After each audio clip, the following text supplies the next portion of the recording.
إن الحمد لله نحمده ونستعينه ونستغفره ونعوذ بالله من شرور أنفسنا وسيئات أعمالنا من يهده الله فلا مضل له ومن يضلل فلا هادي له وأشهد أن لا إله إلا الله وحده لا شريك له وأشهد أن محمدا عبده ورسوله يا أيها الذين آمنوا اتقوا الله حق تقاته ولا تموتن إلا وأنتم مسلمون يا أيها الناس اتقوا ربكم الذي خلقكم من نفس واحدة وخلق منها زوجها وبث منهما رجالا كثيرا ونساء واتقوا الله الذي تساءلون به والأرحام إن الله كان عليكم رقيبا يا أيها الذين آمنوا اتقوا الله وقولوا قولا سديدا يصلح لكم أعمالكم ويغفر لكم ذنوبكم ومن يطع الله ورسوله فقد فاز فوزا عظيما أما بعد فإن أصدق الحديث كتاب الله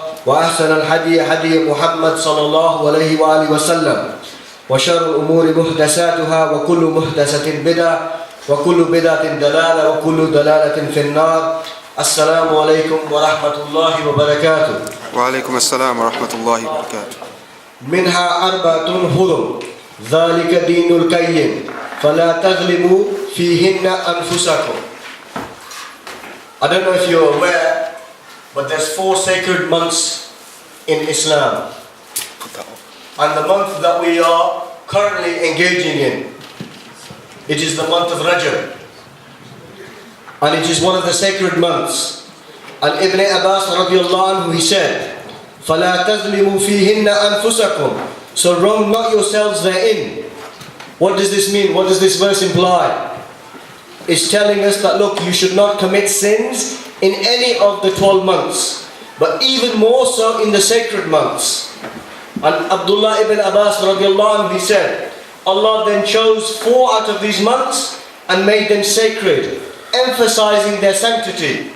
So doing a sin in them is a greater sin than in any of the other months.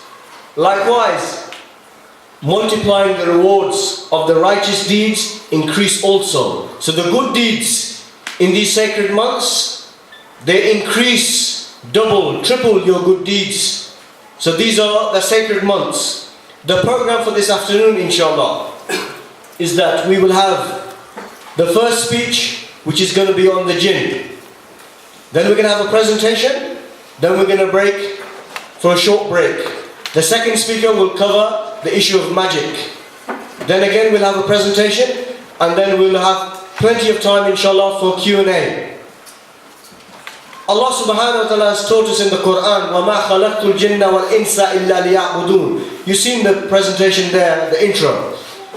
Verily Allah did not create the jinn and mankind except for only one thing. That is to have at-ta'a, al-inkiyad, al-insiyad, al-ittiba', al-rujua, al-khudu'a. To worship, to obey, to submit, to follow Allah subhanahu wa ta'ala exclusively. This includes who? The mankind and the jinn. Both of us are the creation of Allah. And just to give you some historical background in this country, in the 50s a survey was conducted. This survey concluded that only 10% of this population believed in ghouls, jinns, demons, spirits, whatever you want to call them. In 2005, researchers conducted a similar survey, and they found out that 68% of people in this society believe in spirits. So where was 10% of the society, and where is 68% of the society in 2005? But the same survey concluded something which is quite interesting. Those same people were asked the question, do they believe that God exists? Bear in mind, 68% said we believe in spirits and supernatural things. Only 55% believed in God and God exists. This is the society we are living in today. People believing more in the supernatural than in Allah subhanahu wa ta'ala. You may be wondering why we are doing this topic today. Basically, it's because of popular demand. Popular demand. People have been asking us questions for the last few months on this area, and we felt that it was our duty, under the heading of commanding good and forbidding evil, to cover this duty of giving the ummah of Muhammad sallallahu alaihi wasallam the ahkam of jinn and sihr. So without further ado, I'm going to pass you on to the first speaker, inshallah, Abu Shafi. Jazakallah.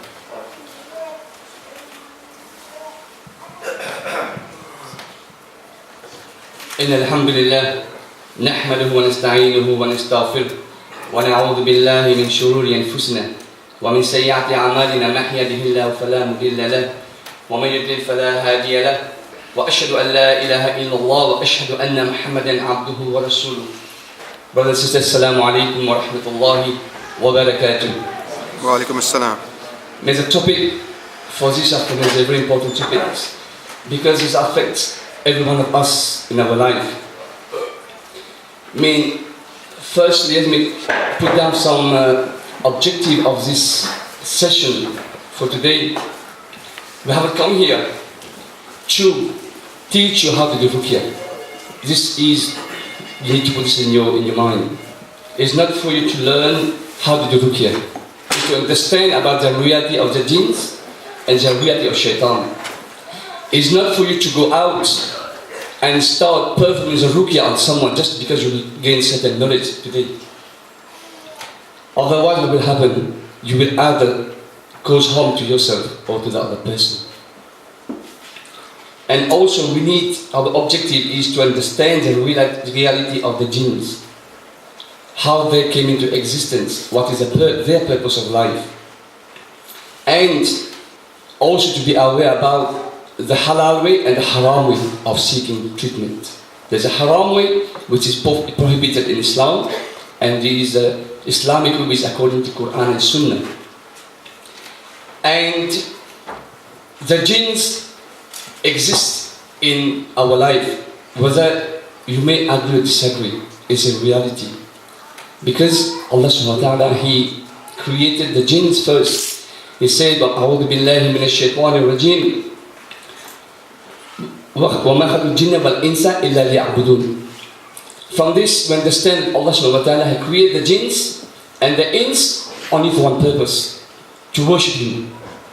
Not for the jinns to eat, to drink, and not for the ins to eat, to drink, and to enjoy the life. And from this revelation of Allah subhanahu wa ta'ala, we know we have two entities. Two entities which are right akil, which are intellect. Intellect doesn't mean intelligent. Intellect means they can choose between the right and the wrong. They can make decisions. Unlike the animals, they have no intellect. They cannot choose what is right, what is wrong. Whether we human beings and the jinns, we know what is right, what is wrong, not according to our own ration, but according to the Quran and the Sunnah. And from the evidence from the Quran, Allah subhanahu wa ta'ala, He said, أعوذ بالله من الشيطان الرجيم وخلق الجان من مارج من نار. He said, and the jinns, He created from the smokeless fire. So to understand from this, Allah subhanahu wa ta'ala created the jinns from a fire which got no smoke.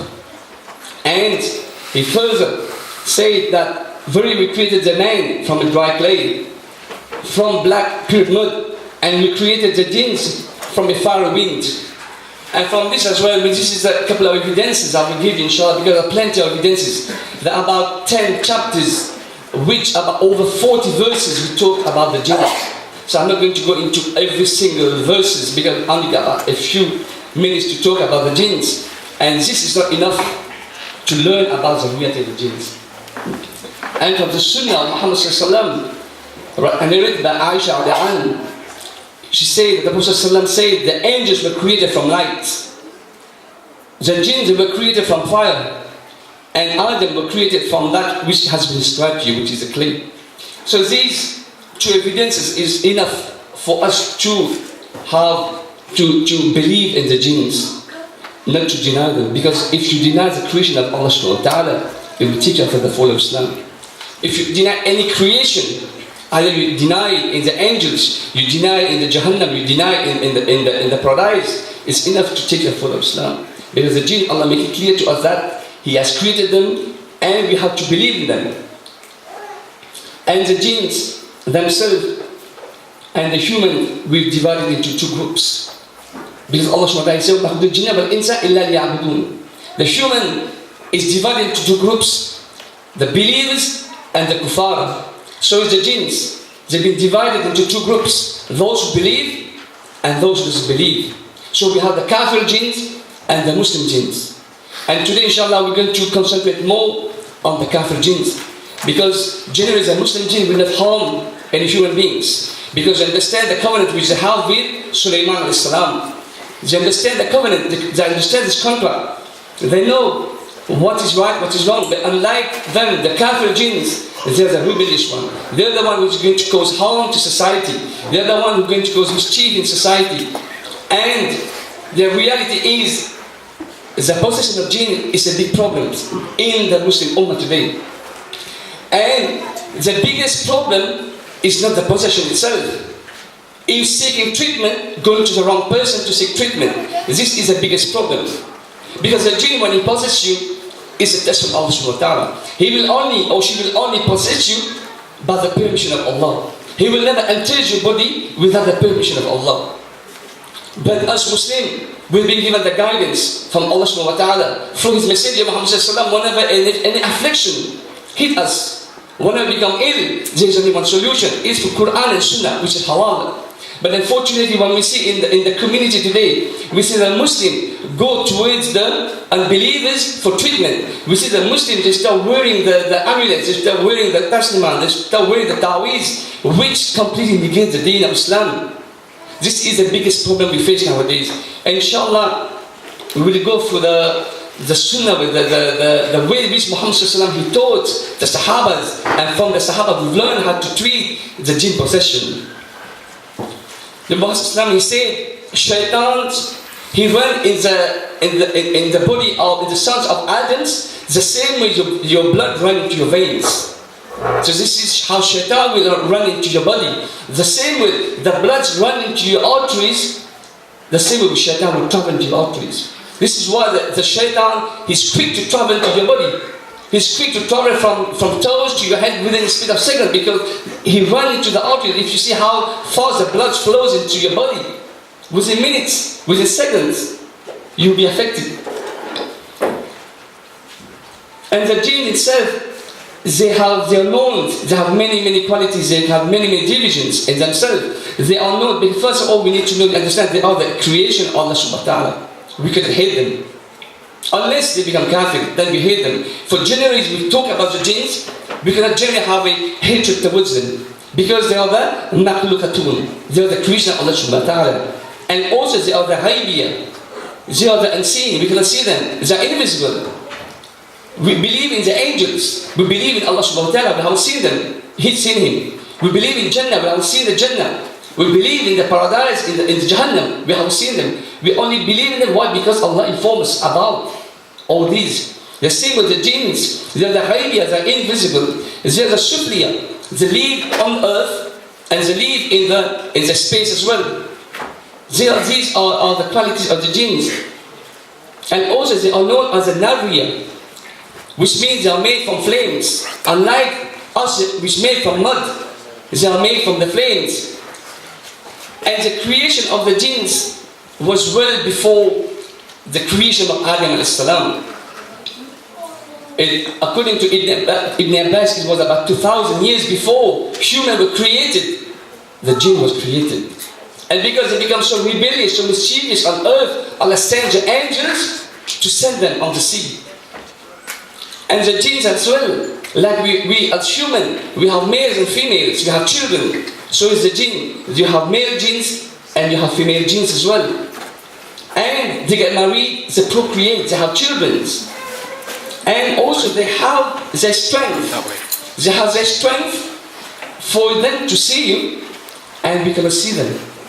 It's about the strength Allah has given us for us to have the ability to see the jinns. But if they want to appear for the view in some shape, some form, then Allah has given this strength for them to change the form, to change themselves, to make them appear for the view.